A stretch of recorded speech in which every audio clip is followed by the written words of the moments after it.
In 1992, a scientific team arrived in northern Canada for research. They were studying rapid temperature changes near a frozen lake. The lake had no name, just coordinates and warnings. Locals called it the Red Lake, though no one knew why. Satellite images showed strange patterns forming under the surface. Something geometric, sharp lines under layers of untouched ice. The team set up equipment 200 meters from the center. They installed thermal drills, seismic readers, and underwater sonar devices. Everything worked perfectly until they touched the ice. The power cut out for exactly 12 minutes and 6 seconds. When systems came back, logs were wiped, data unreadable. Only one audio file remained, simply named ice_call.wave. It was faint, like static, then a deep tone. Then a voice whispered in English, "Not yet, go back." The voice was analyzed. It wasn't from any team member. But it matched a recording from 1971, a missing hiker. That man disappeared in the same area without a trace. The team decided to continue drilling despite warnings and interference.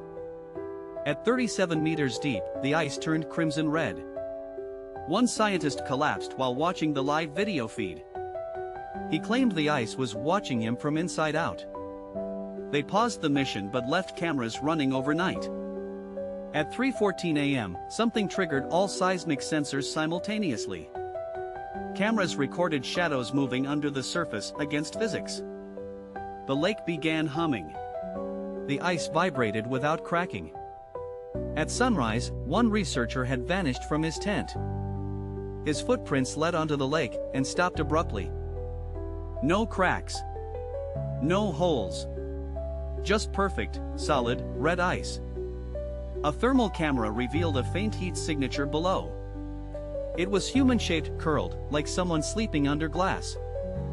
They dropped a sensor. It never reached the bottom.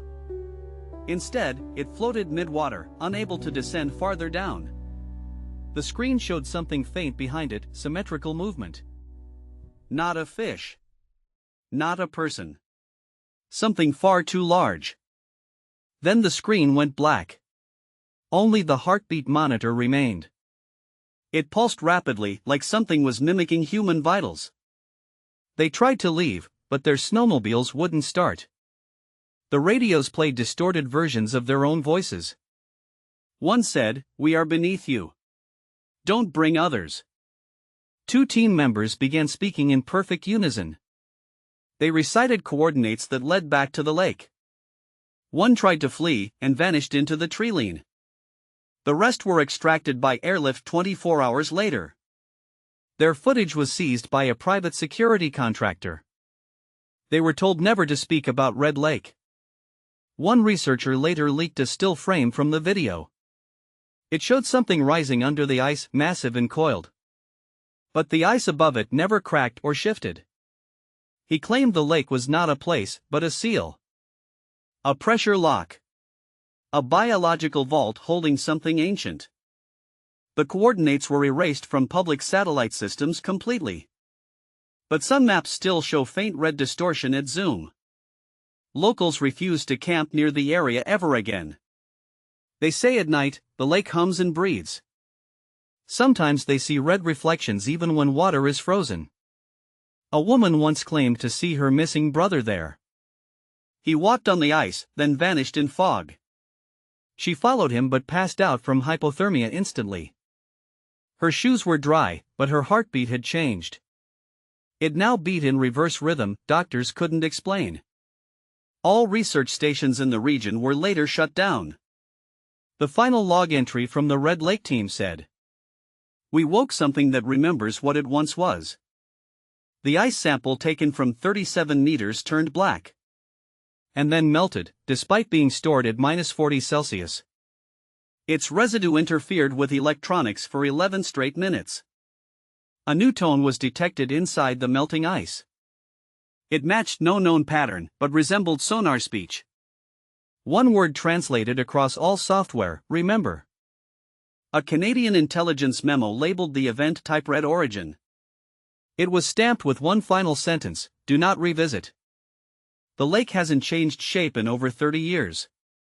But its color grows more vivid every winter without fail.